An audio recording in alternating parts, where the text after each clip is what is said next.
Hi friends, నేను మీ Jafar. Welcome back to Jafar education. ఈరోజు ప్రధాన దినపత్రికలో వచ్చినటువంటి విద్యా ఉద్యోగ సమాచారానికి సంబంధించినటువంటి ముఖ్యమైన అప్డేట్స్ అన్నింటినీ మనము వన్ బై వన్ క్లియర్గా అయితే తెలుసుకుందాం. వీడియో చూస్తున్న మిత్రులందరూ వీడియోను లైక్ చేసి మీ యొక్క మిత్రులకు షేర్ చేసే ప్రయత్నం చేయండి. వీడియోను లైక్ చేసి వీడియోను చూసే ప్రయత్నం అయితే చేయండి. ఇంకో విషయం ఏంటంటే, మీకు టెట్ అండ్ డిఎస్సికి సంబంధించినటువంటి ఫ్రీ పీడిఎఫ్ నోట్స్లు, materials, daily current affairs updates మన యొక్క వాట్సాప్ గ్రూప్లో ఫ్రీగా అందించబడుతున్నాయి. మీకు కావాలి అనుకుంటే వాట్సాప్ గ్రూప్ లింక్ నేను కామెంట్ సెక్షన్లో పిన్ చేసి పెడతాను. అక్కడ నుండి జాయిన్ అవ్వండి. అక్కడ అన్ని రకాల పీడిఎఫ్ నోట్స్లు, మెటీరియల్స్ మీకు అందుబాటులో ఉంటాయి. రైట్, ఇక్కడ మొదటి అప్డేట్ చూసుకున్నట్లయితే 1803 స్కూళ్ళలో స్టూడెంట్లు లేరు. రైట్, ఇక్కడ చూసుకున్నట్లయితే జీరో ఎన్రోల్మెంట్ స్కూల్స్ అనేటివి 1803 స్కూల్స్ ఉన్నాయని లెక్క తేలడం జరిగింది. ఎలా అంటే, సర్కార్ స్కూళ్ళలో ఈ స్కావెంజర్ల కోసం అనేసి స్ట్రెంత్ తీసుకోవడం జరిగింది. సో ఆ స్ట్రెంత్ ప్రకారం చూసుకున్నట్లయితే మన యొక్క గవర్నమెంట్ స్కూళ్ళలో జీరో ఎన్రోల్మెంట్ స్కూల్ అంటే 1803 స్కూళ్ళలో స్టూడెంట్స్ అనే వాళ్ళు లేరు. సో ఇక్కడ ఒకసారి ఏ విధంగా స్టూడెంట్స్ ఉన్నారు, టీచర్స్ ఎలా ఉన్నారు అనే విషయాన్ని చూసే ప్రయత్నం చేద్దాం.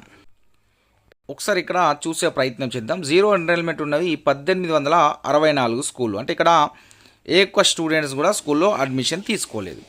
ఇక్కడ ఒకసారి గమనించే ప్రయత్నం చేయండి. 1 నుంచి 30 ఉన్నటువంటి విద్యార్థులు ఉన్న స్కూల్ ఏంటంటే 9447 మంది స్కూల్ అయితే ఈ 1 నుండి 30 ఎన్రోల్మెంట్ ఉన్న స్కూల్ ఇవి.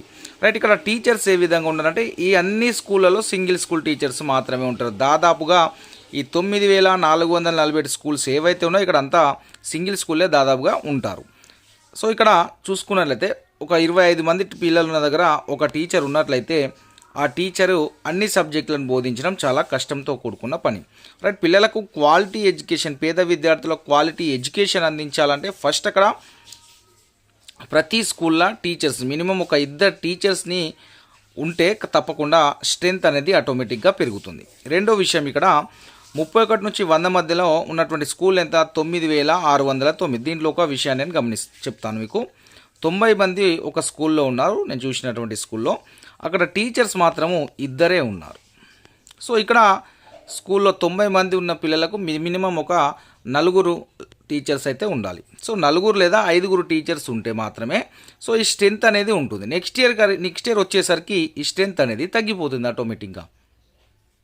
సో స్ట్రెంత్ ఎలా తగ్గుతుంది, చెప్పేవారు లేక స్ట్రెంత్ తగ్గుతుంది. సో నెక్స్ట్ ఇయర్ ఇక్కడ ఉన్న టీచర్స్ నేమ్ మళ్ళీ ఏం చేస్తున్నారు, వేరే దగ్గర డిప్టేషన్ అంటే వేరే దగ్గర వర్క్ అడ్జస్ట్మెంట్ అనేది ఒకటి ఉంది ఎడ్యుకేషన్ డిపార్ట్మెంట్. దానిలో ఇంకా పక్క స్కూల్లో అడ్జస్ట్ చేయడం అనేది జరుగుతూ ఉంటుంది. సో దాని ద్వారా ఏమవుతుందంటే స్ట్రెంత్ అనేది తగ్గిపోతూ ఉంటుంది. సో ఇక్కడ రిక్రూట్మెంట్ అనేది ముఖ్యంగా రిక్రూట్మెంట్ అనేది టైం టు టైం జరిగితే ఆ పిల్లల స్ట్రెంత్ అనేది తగ్గదు. రిక్రూట్మెంట్ ఏమవుతుంది, టీచర్స్ రిటైర్ అవుతారు, అక్కడ టీచర్స్ ఉండరు, వేరే స్కూల్ నుండి తీసుకొచ్చి ఒక టీచర్ని అడ్జస్ట్ చేస్తారు. సో స్కూల్ నడుస్తుందా అంటే నడుస్తుంది, ఓపెన్ ఉంటే సరిపోతుంది. సో ఆ విధంగా ఈ వర్క్ అడ్జస్ట్మెంట్ల ద్వారా దీని ద్వారా పిల్లలు అనేది స్ట్రెంత్ అనేది ఆటోమేటిక్గా తగ్గిపోతుంది.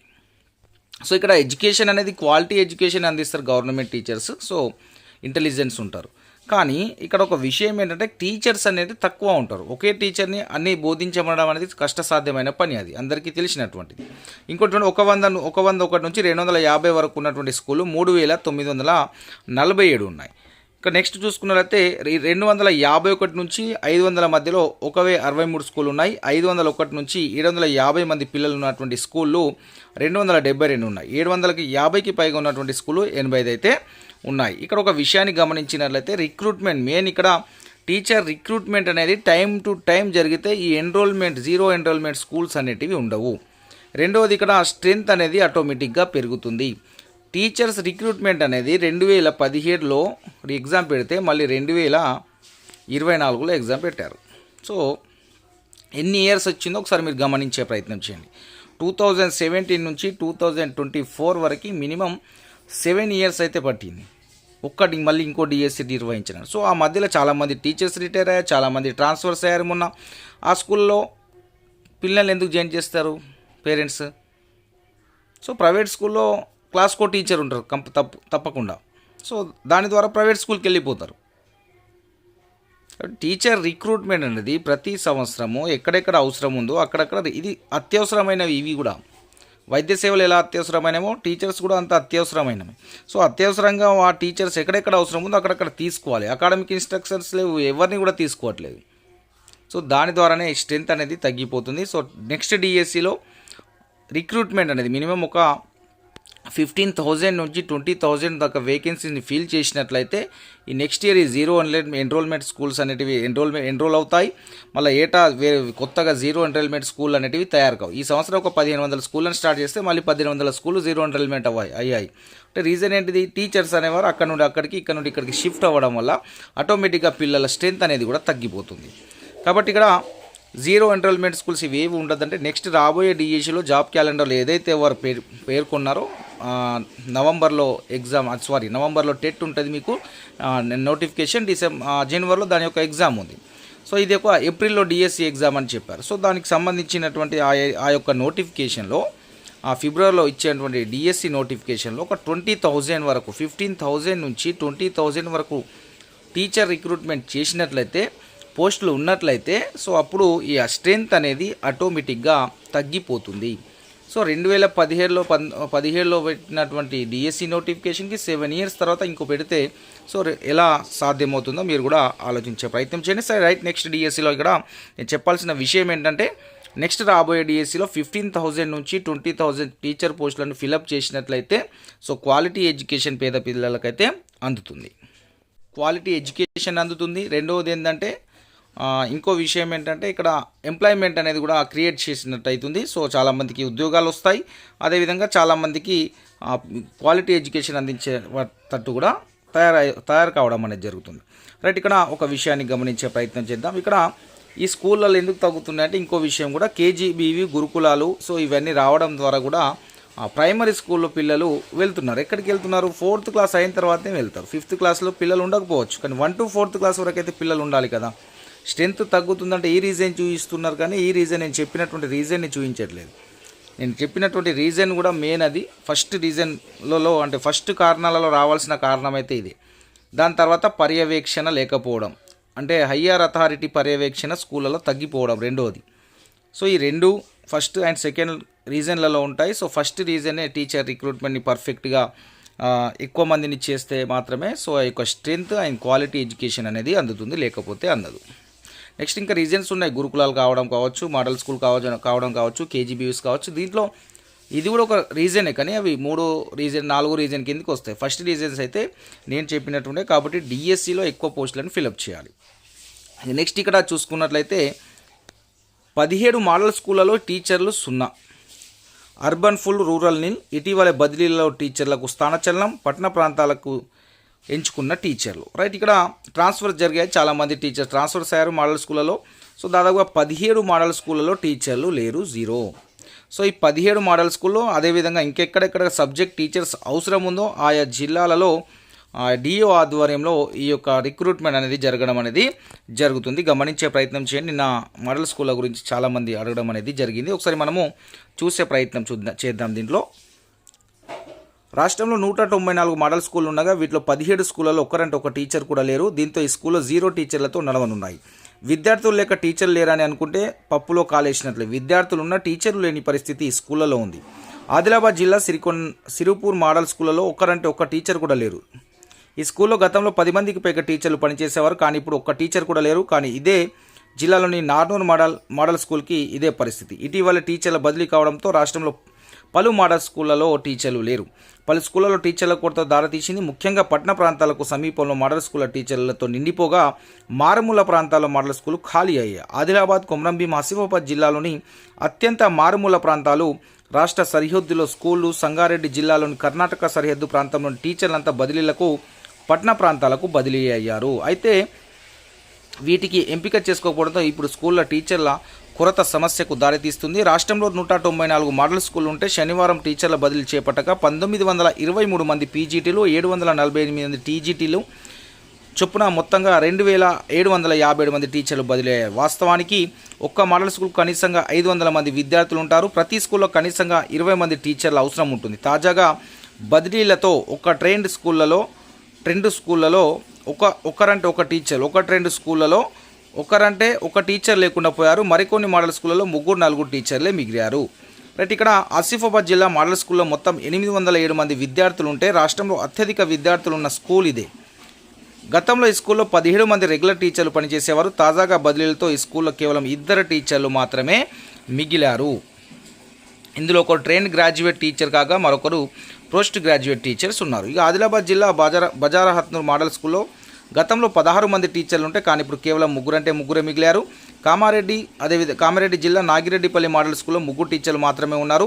సంగారెడ్డి జిల్లా వడ్పల్లిలో 5, రాయకోటలో 6 టీచర్లు, అదేవిధంగా కొన్ని స్కూళ్ళలో 3 టీచర్లు మాత్రమే ఉన్నారు. ఉపాధి కోల్పోయినటువంటి హెచ్బిటీలు. సో ఇక్కడ మొత్తానికైతే మోడల్ స్కూల్లో అవుట్సోర్సింగ్ ప్రతిపాదికన త్వరలోనే మళ్ళీ టీచర్లను అయితే తీసుకునే అవకాశం అయితే కనిపిస్తుంది. సో దానికి సంబంధించిన షెడ్యూల్ ఏదొచ్చినా నేను మీకు వాట్సాప్ గ్రూప్లో షేర్ చేస్తాను. రెండో విషయం ఏంటంటే, సో మీ యొక్క సంబంధిత జిల్లాలో డిఓ ఆఫీస్లో కూడా కనుక్కునే ప్రయత్నం అయితే చేయండి. అదేవిధంగా కేజీబీవీకి సంబంధించినటువంటి రిక్రూట్మెంట్ కూడా ఆ యొక్క డిఓలు చేయడం అనేది జరుగుతుంది. మీ యొక్క సంబంధిత జిల్లా యొక్క డిఓ కార్యాలయంలో మీరు కనుక్కునే ప్రయత్నం అయితే చేయండి. కేజీబీవీ అభ్యర్థులు ఎవరున్నా మీ యొక్క జిల్లాలో కనుక్కునే ప్రయత్నం అయితే చేయండి. సో ఆ యొక్క జిల్లా యొక్క డిస్ట్రిక్ట్ ఎడ్యుకేషనల్ ఆఫీసర్ ఆధ్వర్యంలో ఈ యొక్క రిక్రూట్మెంట్ అనేది కొన్ని జిల్లాల్లో జరుగుతుంది. సో మీరైతే ఆ యొక్క ఇన్ఫర్మేషన్ని కనుక్కునే ప్రయత్నం చేయండి. అక్కడే మీ యొక్క మెరిట్ లిస్టులను కూడా పేస్ట్ చేస్తారు డిఓ ఆఫీస్లో.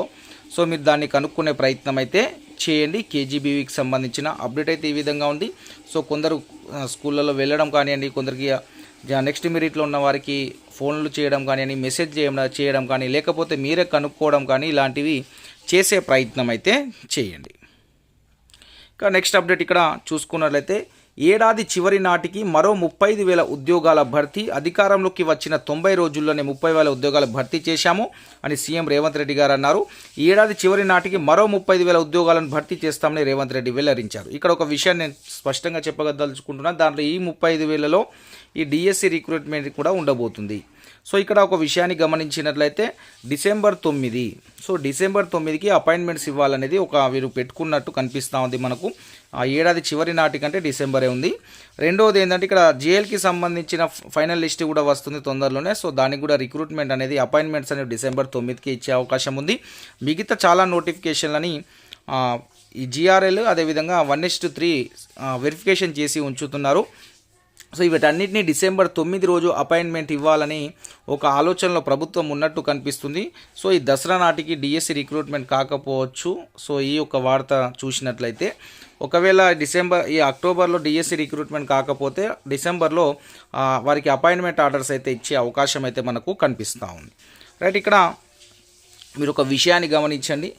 టీచర్ రిక్రూట్మెంట్కి సంబంధించి 11,000 ఉద్యోగాలు, మిగతా జేఏలు ఇవన్నీ కలుపుకుంటే ఒక 30,000 ప్లస్ అయితే అందరికీ ఒకే రోజు అపాయింట్మెంట్ ఇవ్వాలని అనుకుంటున్నారు. సో ఈ వార్తని బట్టి చెప్తున్నాను నేను. సో ఏడాది చివరి నాటికంటే డిసెంబర్ 9 సోనియా గాంధీ బర్త్డే ఉంది. సో ఆ రోజు ఈ యొక్క రిక్రూట్మెంట్కి సంబంధించిన అపాయింట్మెంట్ ఆర్డర్స్ అయితే ఇస్తాము అన్నట్టు ఈ వార్త సారాంశం. నిన్న మాట్లాడినటువంటి సీఎం రేవంత్ రెడ్డి గారి యొక్క మాటల్లో సారాంశం. రైట్, ఇక నెక్స్ట్ ఇక్కడ చూసుకున్నట్లయితే, సో రైల్వేలో 8,113 కొలువులు నోటిఫికేషన్ రిలీజ్ చేసిన ఆర్ఆర్బీ. నేను ఆల్రెడీ దీనికి సంబంధించిన విషయాలు చెప్పాను. సో ఎవరున్న పోస్ట్ గ్రాడ్యుయేషన్కి సంబంధించినటువంటి ఆల్రెడీ అప్లికేషన్ స్టార్ట్ అయింది మిత్రమా. ఎలిజిబుల్ ఉన్న క్యాండిడేట్ ప్రతి ఒక్కరు అప్లై చేసుకోండి. అదేవిధంగా అండర్ గ్రాడ్యుయేషన్కి సంబంధించినటువంటి కూడా తొందరలోనే రిలీజ్ అవుతుంది. దాని యొక్క అప్లికేషన్ కూడా 16 నుండో 17 నుండో ఉందో ఈ మంత్. సో దాన్ని కూడా మీరు అప్లై చేసుకునే ప్రయత్నం అయితే చేయండి. ప్రతి ఒక్కరు అప్లై చేసుకొని మీ మంచి శాలరీస్ ఉంటాయి, పోస్టులు కూడా చాలా బాగుంటాయి, మంచి సెక్యూర్గా ఉంటాయి. సో తప్పకుండా ప్రతి ఒక్కరూ అప్లై చేసుకునే ప్రయత్నం అయితే చేయండి. ఆర్ఆర్బీకి సంబంధించి ఫీజు కూడా తక్కువ ఉంది, 250 మాత్రమే ఉంది. సో ఆ జనరల్ అభ్యర్థులకు మాత్రం 500 ఉంది. సో గమనించే ప్రయత్నం చేయండి. ఎవరైనా బీసీ అభ్యర్థులకు ఓబీసీ సర్టిఫికేట్ లేకపోతే ఈడబ్ల్యూఎస్ కూడా తీసుకునే అవకాశం ఉంటే వాటిని తీసుకోండి. మీరు ఎలిజిబుల్ అయితే తీసుకొని దాంట్లో ఈడబ్ల్యూఎస్లో అప్లై చేసుకుని చాలా ఈజీగా జాబ్ వచ్చే అవకాశం కూడా ఉంటుంది. గమనించే ప్రయత్నం అయితే చేయండి. రైట్, నెక్స్ట్ ఇక్కడ ఆధార్ ఉచిత అప్డేట్ గడువును అయితే పొడిగించడం జరిగింది. ఈ ఏడాది డిసెంబర్ 14 వరకు ఎక్స్టెండ్ చేయడం అయితే జరిగింది. రైట్, ఎవరైనా ఇంకా అప్డేట్ చేసుకునే వాళ్ళు ఉంటే ఈ ఏడాది డిసెంబర్ 14 వరకు ఫ్రీగా మనము అప్డేట్ అనేది చేసుకోవచ్చు. నెక్స్ట్ ఇక్కడ చూసుకున్నట్లయితే ఎయిర్ క్వాలిటీ లైఫ్ ఇండెక్స్ సంబంధించినటువంటి ముఖ్యమైన కరెంట్ అఫైర్స్ ఉంది. ఒకసారి చూసే ప్రయత్నం చేద్దాం. 2021-22 మధ్య కాలంలో ప్రపంచంలో బంగ్లాదేశ్ తర్వాత భారత్లోనే వాయు కాలుష్యం భారీ స్థాయిలో 19.3% అధికంగా తగ్గిందని, దీంతో భారతీయుల సగటు ఆయుర్దాయం ఏడాది పాటు పెరిగిందని చికాగో యూనివర్సిటీలోని ఎనర్జీ పాలసీ ఇన్స్టిట్యూట్ విడుదల చేసిన ఎయిర్ క్వాలిటీ లైఫ్ ఇండెక్స్ 2024 నివేదికలో వెల్లడించడం అయితే జరిగింది. భారతదేశంలో అత్యంత కలుషితమైన ఉత్తర మైదానాల్లో 2021తో పోలిస్తే 2022లో 17.2% కాలుష్య తగ్గుదల నమోదైనప్పటికీ 540.7 మిలియన్ల ప్రజలు నివసించే ఉత్తర మైదానాలు WHO ప్రమాణాలతో పోలిస్తే ఆయుర్దాయం 5.4 సంవత్సరాలు తగ్గడం విచారకరం. అయితే ధూళి కణాల కాలుష్యం స్థాయిల క్షీణత అలాగే కొనసాగితే రాబోయే సంవత్సరాల్లో ఇక్కడి వారి ఆయుర్దాయం 1.2 సంవత్సరాలకు పెరుగుతుంది అని చెప్తున్నారు. మహారాష్ట్ర, మధ్యప్రదేశ్, రాజస్థాన్ అత్యధిక కాలుష్య భారాలు మోస్తున్నాయి. దీంతో ఆయా రాష్ట్రాల్లో నివసిస్తున్న వారు 2.9 సంవత్సరాల ఆయుష్ను కోల్పోతున్నారు. చూడండి, మహారాష్ట్ర, మధ్యప్రదేశ్, రాజస్థాన్. పశ్చిమ బెంగాల్లోని పురూలియా, బంకూరా జిల్లాలో కాలుష్య తీవ్రత గణనీయంగా తగ్గింది. కాలుష్య తగ్గుముఖం పట్టిన 42.6% మంది ప్రజలు జాతీయ వాయు నాణ్యత ప్రమాణమైన క్యూబిక్ మీటర్కు 40 మైక్రోగ్రాముల కంటే ఎక్కువ ఉన్న ప్రాంతాల్లో నివసిస్తున్నారు. రైట్, ఇక్కడ కరెంట్ అఫైర్స్ డిఎస్సి కావచ్చు, మిగతా కాంపిటేటివ్ ఎగ్జామ్కి సంబంధించినటువంటి డైలీ న్యూస్ పేపర్లో వచ్చినటువంటి ముఖ్యమైన కరెంట్ అఫైర్స్ అన్నింటినీ ఒకే దగ్గర చేసి మీకు ఈరోజు సాయంత్రం నుంచి మీకు అందించే ప్రయత్నం అయితే చేస్తాను. ఈవినింగ్ 6 PM మీకు ఒక 5 to 10 మినిట్స్లో మీకు అది అందించే ప్రయత్నం చేసి ఒకే దగ్గర రాసి క్వశ్చన్ టైప్లో మల్టిపుల్ చాయిస్ క్వశ్చన్స్ టైప్లో మీకు అవి అందించే ప్రయత్నం చేస్తాను. సో కరెంట్ అఫైర్స్ అనేది డైలీ న్యూస్ పేపర్లో వచ్చినప్పుడే చదువుకుంటే చాలా బెటర్గా ఉంటుంది. సో అది మనకు రేపు రాబోయే ఎగ్జామ్లో మనకు యూజ్ అవుతుంది. రామన్ మెగాసెస్ అవార్డ్స్ 2024 సంబంధించి 2024 సంవత్సరానికి గాను ప్రముఖ Japan animator హయాఓ మియాజాకిని Raman Magsaysay award వరించింది. జపాన్కి చెందినటువంటి ఈయన పేరైతే పొడుగుగా ఉంది, ఒక షార్ట్ కట్లో ఏదో ఒకటి గుర్తుంచుకోండి. మియాజాకిని, ఇదన్నా గుర్తుపెట్టుకోండి, మియాజాకిని లేకుండా జాకీ అని గుర్తుపెట్టుకోండి.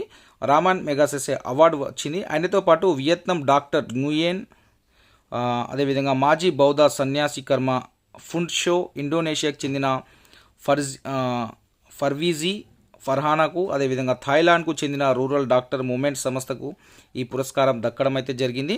రైట్, ఇక్కడ ఒకసారి చూసుకున్నట్లయితే ఈ అధ్యక్షుడు రామన్ మెగాసెసే స్మారకార్థం ఈ అవార్డును 1957 ఏప్రిల్లో ఏర్పాటు చేశారు. ఈ అవార్డును ఆసియన్ నోబెల్ ప్రైజ్గా భావిస్తారు. ఈ అవార్డును మెగాసెసే అవార్డును ఆసియన్ నోబెల్ ప్రైజ్గా భావిస్తారు. 1958 నుంచి 2008 వరకు 6 విభాగాల్లో రామన్ మెగాసెస్ అవార్డు అందజేశారు. 2009 నుంచి 6 విభాగాల్లో అవార్డు ప్రదానం చేసే పద్ధతిని రామన్ మెగాసెసే అవార్డు ఫౌండేషన్ విరమించుకుంది. గమనించే ప్రయత్నం చేయండి. సో దీనికి సంబంధించినటువంటి అప్డేట్స్ నేను మళ్ళీ మీకు సాయంత్రం ఈ న్యూస్ పేపర్లో వచ్చిన అన్ని రకాల కరెంట్ అఫైర్స్ని మీకు అందించే ప్రయత్నం చేస్తాను. రైట్, నెక్స్ట్ ఇక్కడ ఎస్సీ వర్గీకరణపై ముందడుగు సిఫార్సుల కోసం ప్రత్యేక కమిటీ చైర్మన్గా ఉత్తమ్, కో చైర్మన్గా దామోదర్ నియామకం అయితే చేయబోతున్నారు. సో ఎస్సీ ఎస్టీలో ఉపవర్గీకరణకు సంబంధించినటువంటి అయితే ప్రత్యేక కమిటీని అయితే ఏర్పాటు చేయబోతున్నారు. ఈ కమిటీ ఏర్పాటు చేసినాక ఎవరు ఎస్సీ ఏబిసిడిలో వస్తారు, ఎవరు ఎస్టీ ఏబిసిడిలో వస్తారు అనేది వీరు నిర్ణయించిన తర్వాత ఈ వర్గీకరణకు సంబంధించినటువంటి రిక్రూట్మెంట్లో వారికి అవకాశం అనేది జరుగుతుంది అప్పటి నుండి. నెక్స్ట్ ఇక్కడ ఉద్యోగ నియామక పరీక్షలో అక్రమాలకు పాల్పడితే కఠిన చర్యలు తీసుకుంటామని స్టాఫ్ సెలక్షన్ కమిషన్ హెచ్చరించింది. సో ఫేక్ సర్టిఫికేట్స్ కానివ్వండి, ఫేక్ సర్టిఫికేట్ సృష్టించిన, బోనఫైడ్ సర్టిఫికేట్ సృష్టించిన, ఇలాంటి ఏం చేసినా అక్రమాలకు పాల్పడితే కఠిన చర్యలు తీసుకుంటామని స్టాఫ్ సెలక్షన్ కమిషన్ సూచించడం అయితే జరిగింది. నెక్స్ట్ ఇక్కడ చూసుకున్నట్లయితే పోర్ట్ బ్లేయర్ ఇకపై శ్రీ విజయపురం పేరు మార్చిన కేంద్రం. రైట్, ఇక్కడ పోర్ట్ బ్లేయర్ పేరుపై శ్రీ విజయపురం అనే పేరు మార్చడం జరిగింది.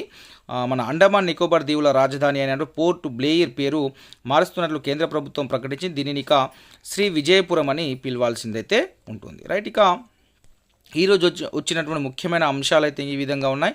సో ఇంకా ఏ అప్డేట్స్ ఉన్నా మీకు ఎప్పటికప్పుడు మన యొక్క వాట్సాప్ గ్రూప్లో అందించే ప్రయత్నం చేస్తాను. మీరైతే తప్పకుండా వీడియోని లైక్ చేసి మీ యొక్క ఒక్క మిత్రుని కన్నా షేర్ చేసే ప్రయత్నం అయితే చేయండి. Thank you so much.